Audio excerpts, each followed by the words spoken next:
Halo semuanya, perkenalkan nama saya Kusuma Abriansa. Jadi di video kali ini saya akan menjelaskan dan menyebutkan tentang beberapa nama usaha yang berkaitan dengan bidang kreatif, tentunya dalam skala lokal, regional, nasional maupun multinasional. Bagian yang pertama adalah bagian lokal di Provinsi Lampung. Untuk agensi periklanan ada sebuah agensi yang bernama Samaworld yang berlokasi di Bandar Lampung. Kemudian studi desain ada Wabi Sabi Studio, lalu studi foto ada Surya Maksima Fotografi, kemudian studi animasi dan editing itu ada studio bernama Aira Studio, lalu studio PH atau production house ada sebuah production house bernama Suara Mas, lalu printing dan percetakan adalah Indah Jaya Printing, rental adalah Kamera Goods, kemudian seller adalah Plaza Foto Lampung, dan kemudian freelance yaitu Cinemalux ID yang bergerak di bidang fotografi wedding. Dan semua yang saya sebutkan tadi berada di lokasi yaitu di pusat kota Bandar Lampung. Jadi di wilayah Sumatera untuk agensi periklanan ada Sumo Internusa Advertising. Studio desain itu ada Meja Kreatif yang terletak di Sumatera Utara. Studio foto ada TMC Photoworks. Studio animasi adalah PIP Animation. Lalu studio komik ada Like Comic Studio. Kemudian masuk ke bagian production house itu ada Musik Kreatif yang terletak di Palembang. Kemudian printing ada Indomedia Palembang. Kemudian rental adalah Kamera Ampera yang menyewakan peralatan kamera dan lensa. Kemudian seller itu adalah Istana Digicam. Kemudian untuk freelance ada Adit Atmaja yang bergerak di bidang fotografi wedding. Jadi untuk skala nasional untuk agensi yang saya temukan yaitu ada Vlog Creative Network, kemudian studio desain adalah Satu Kolektif, lalu studio foto ada Third Eye Space, kemudian studio animasi adalah Base Studio, kemudian studio komik ada Papillon Studio yang berlokasi di Semarang, kemudian studio ilustrasi adalah Caravan Studio, lalu studio virtual reality atau augmented reality itu ada TikTok Studio.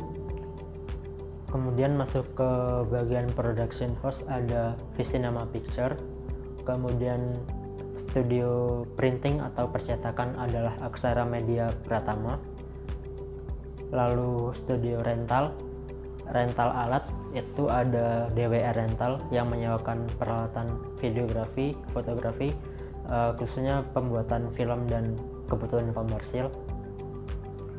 Kemudian ada seller adalah DOS ID yang menyediakan kebutuhan fotografi, videografi maupun yang berhubungan dengan itu.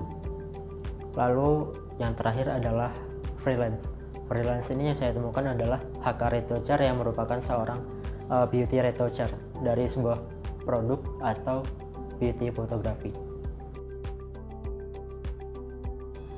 Bagian selanjutnya adalah skala yang lebih luas yaitu skala multinasional yang mencakup area Asia, Eropa, dan Amerika. Untuk bagian ini nama-nama usaha yang saya temukan kebanyakan berada di area Amerika dan Asia. Contohnya yaitu untuk agensi adalah Denso International yang ada di Singapura, lalu desain adalah Meta Design, itu adalah Cartailer Fotografi yang berada di Amerika Serikat. Kemudian animasi adalah studio yang cukup terkenal yaitu DreamWorks Animation. Kemudian studio komik tentunya banyak yang mengenalinya yaitu Marvel Studio yang memproduksi banyak komik terkenal. Kemudian studio ilustrasi itu ada Folio Art, kemudian studio virtual reality atau augmented reality adalah Oculus Studio yang memproduksi VR juga yaitu Oculus Rift. Kemudian production house ada Summit Entertainment, kemudian studio printing atau percetakan adalah Hub Printing yang ada di Singapura.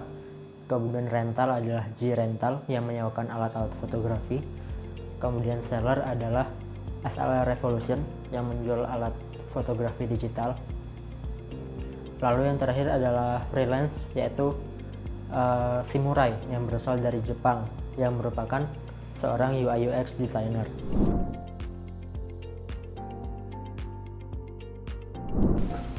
Di soal nomor 2, saya akan menjelaskan tentang aspek-aspek manajemen yang ada pada sebuah usaha di bidang kreatif. Contohnya adalah yang sudah saya sebutkan tadi di awal atau di nomor pertama. Ada agensi, ada freelance, studio desain, studio foto, dan lain-lain. Ada production house, ada seller, ada rental, dan ada freelance. Aspek manajemen pada sebuah usaha freelance. Kali ini saya akan menjelaskan sebuah usaha freelance, yaitu dari HK Retoucher yang merupakan seorang beauty retoucher atau product retoucher. Jadi namanya adalah HK Retoucher yang berlokasi di Jakarta Selatan di Indonesia. Untuk medsosnya adalah hk.retoucher yang merupakan Instagramnya. Lalu produk atau produk yang dihasilkan oleh freelancer ini adalah sebuah beauty retoucher, beauty retouching, ataupun produk retouching seperti foto beauty dan foto produk gitu. Untuk alur kerjanya, seorang retoucher pertama-tama akan menerima brief dari seorang fotografer ataupun art director. Kemudian retoucher itu akan memahami sebuah brief yang diberikan oleh fotografer tadi. Kemudian setelah itu seorang retoucher akan mulai membuat sebuah trial design, trial retouch. Artinya retouch yang diberikan tidak terlalu maksimal, yang nantinya trial retouch ini akan diberikan kepada fotografer ataupun art director untuk di preview atau dinilai terlebih dahulu. Apabila sudah dirasa cukup, maka akan dilanjutkan ke tahap selanjutnya atau tahap berikutnya yang lebih maksimal oleh seorang retoucher. Nah, apabila hasil tersebut sudah final atau tidak ada revisi lagi, maka seorang retoucher akan memberikan hasilnya kepada seorang fotografer tadi ataupun kepada PH atau bisa kepada art director untuk di preview kepada klien yang lain. Untuk cara promosi, seorang retoucher biasanya mempromosikan dirinya melalui media sosialnya sendiri, biasanya Instagram atau Facebook. Kemudian bisa juga melalui business to business, artinya berkenalan melalui jejaring yang lain, atau bisa berkenalan langsung dengan seorang fotografer ataupun yang lainnya. Bisa juga melalui website portofolio seperti Behance atau Dribbble. Selanjutnya adalah aspek manajemen yang ada pada sebuah studio animasi. Di sini saya mengambil contoh Studio Ghibli, yaitu studio animasi yang berada di Jepang. Untuk websitenya adalah www.studioghibli.com. Untuk struktur organisasi yang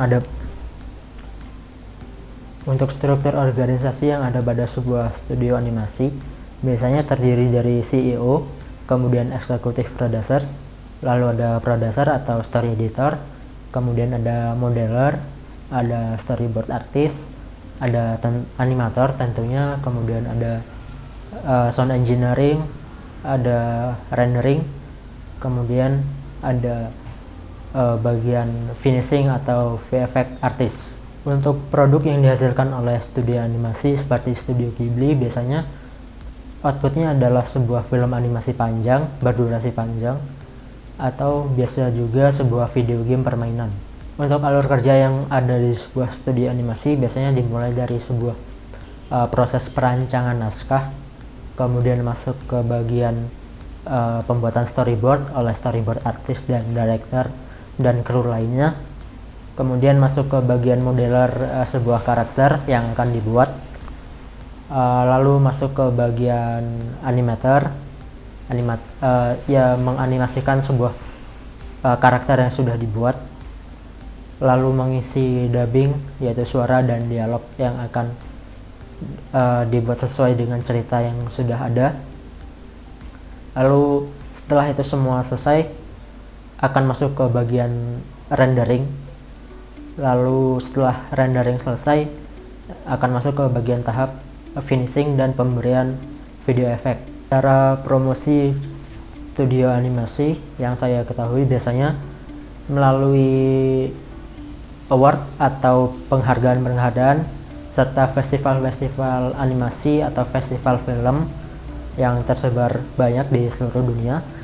Kemudian bisa juga melalui website, melalui media sosial, dan tentunya melalui business to business atau jejaring secara langsung direct dengan konsumen ataupun klien. Aspek manajemen selanjutnya adalah pada sebuah usaha percetakan atau printing. Di sini saya mengambil contoh adalah percetakan Bintang Sempurna yang ada lokasinya ada di Tanah Abang, Jakarta Pusat. Untuk websitenya adalah bintangSempurna.co.id.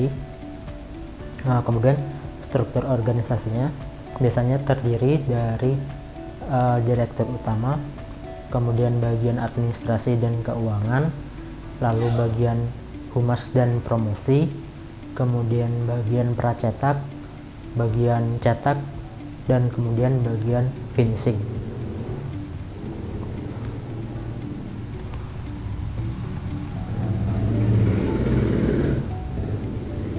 Untuk produk yang dihasilkan oleh percetakan atau printing biasanya berupa print on demand, print offset,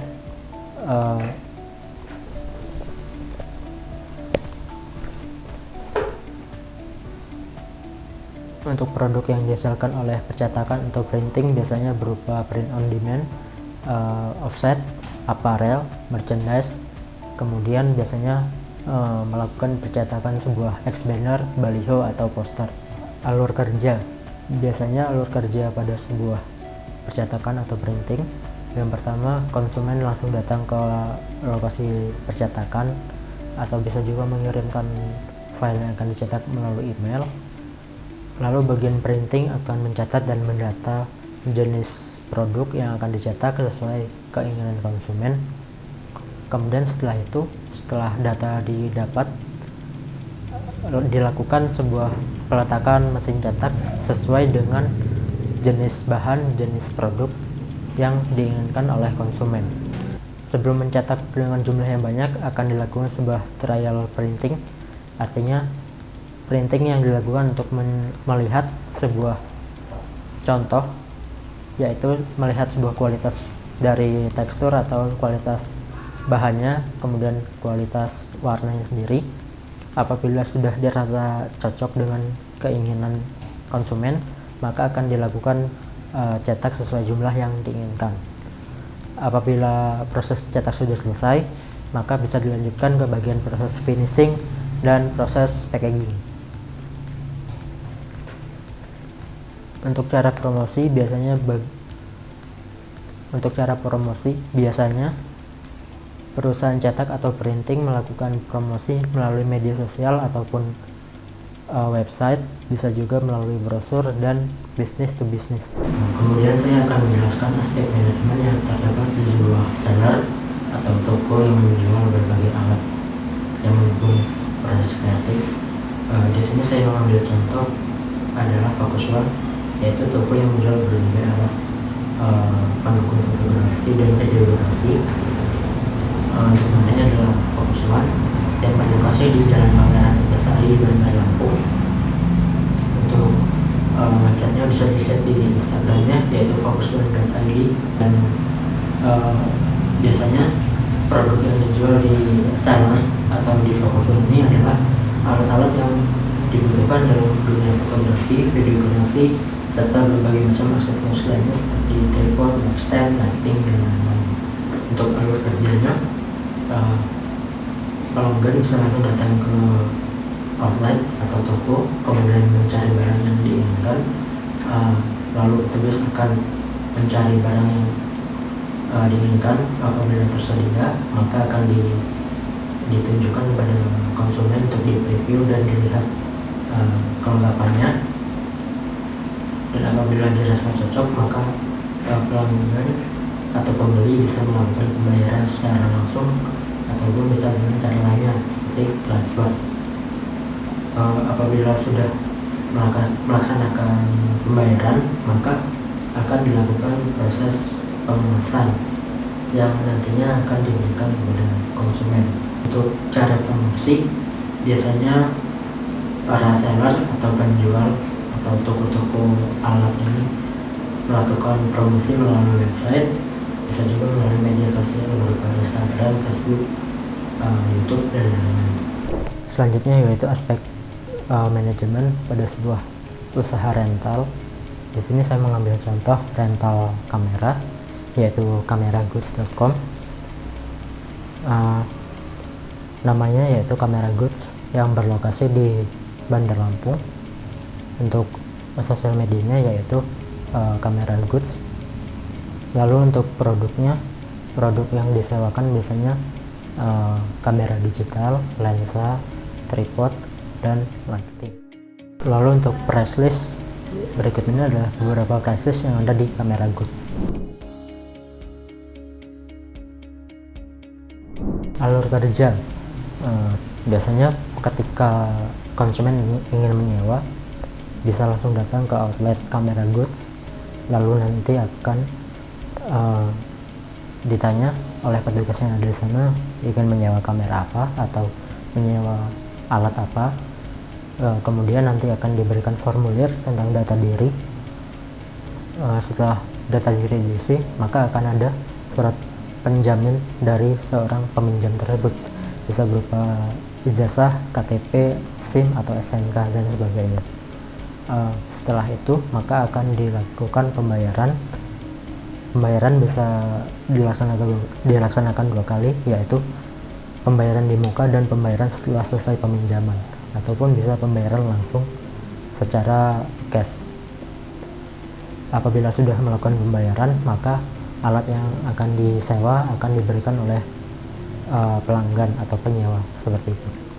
Untuk cara promosi, biasanya para rental mempromosikan usaha mereka melalui website atau bisa juga melalui brosur business to business, dan yang paling umum adalah melalui media sosial Instagram. Selanjutnya adalah aspek manajemen pada sebuah agensi periklanan. Di sini saya mengambil contoh sebuah agensi yang bernama Flow Creative Network yang berlokasi di Jakarta Selatan. Untuk websitenya adalah fcn.network. Untuk struktur organisasi, biasanya sebuah agensi diisi oleh CEO, Creative Partner, Chief Creative Officer, Chief Digital Officer, Chief Business Officer, Chief Finance Officer, dan Finance Director. Untuk produk yang dihasilkan biasanya adalah sebuah iklan, kampanye sosial maupun digital imaging. Alur kerja, biasanya pertama-tama sebuah agensi akan menerima tugas atau brief singkat dari klien, lalu selanjutnya adalah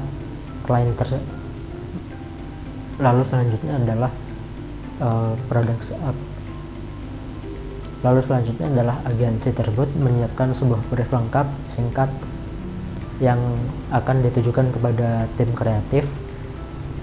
Lalu akan dilakukan pemilihan tim dan penetapan tugas, kemudian brief singkat atau layout kasar yang sudah dibuat akan dipresentasikan ke klien. Apabila ada revisi maka akan didiskusikan ulang konsep tersebut, dan apabila sudah final, layout tersebut akan diserahkan kepada art director, dan art director akan menyiapkan materi-materi yang dibutuhkan seperti fotografi, iklan, ataupun digital imaging. Untuk cara promosi, biasanya sebuah agensi mempromosikan usahanya melalui media sosial, melalui website portofolio seperti Behance, dan melalui ajang-ajang penghargaan seperti Citra Pariwara dan Pinastika. Selanjutnya yaitu aspek manajemen pada sebuah PH atau production house. Di sini saya mengambil contoh sebuah production house yang bernama Studio Antelope. Untuk lokasinya berada di Jakarta. dan websitenya adalah studioantelope.com. Untuk struktur organisasi biasanya diisi oleh CEO, kemudian produser, director, creative director, art director, desainer, ilustrator, dan sebagainya. Untuk produk yang dihasilkan oleh rumah produksi biasanya berupa film berdurasi panjang maupun pendek, video iklan komersil maupun iklan layanan masyarakat. Untuk alur kerja, biasanya sebuah production house akan bekerja sama dengan agensi. Setelah menerima brief dari klien, maka brief tersebut akan diolah dan dipahami secara lebih lanjut. Kemudian mulai menyusun sebuah konsep atau cerita dari sebuah iklan biasanya. Setelah itu akan dilakukan pembuatan storyboard, kemudian pembuatan bisa juga menggunakan photoboard. Kemudian setelah itu maka akan ditentukan sebuah tim yang akan melakukan produksi mulai dari sutradara, produser, art director, DOP atau director of photography, kameramen, sound engineer, dan editor serta segala macamnya. Lalu akan dilakukan sebuah proses syuting. Setelah proses syuting itu selesai, maka akan masuk ke bagian post produksi. Biasanya post produksi ini terbagi menjadi dua, yaitu offline editing dan online editing. Apabila hasil yang ada di offline editing sudah fix atau log picture, maka akan dilanjutkan ke bagian online editing untuk pemberian efek sound maupun efek video serta animasi yang dibutuhkan. Setelah proses post produksi selesai, maka akan dilakukan preview kepada klien. Apabila klien setuju, maka karya sudah bisa dipublish dan dipromosikan ke halayak ramai.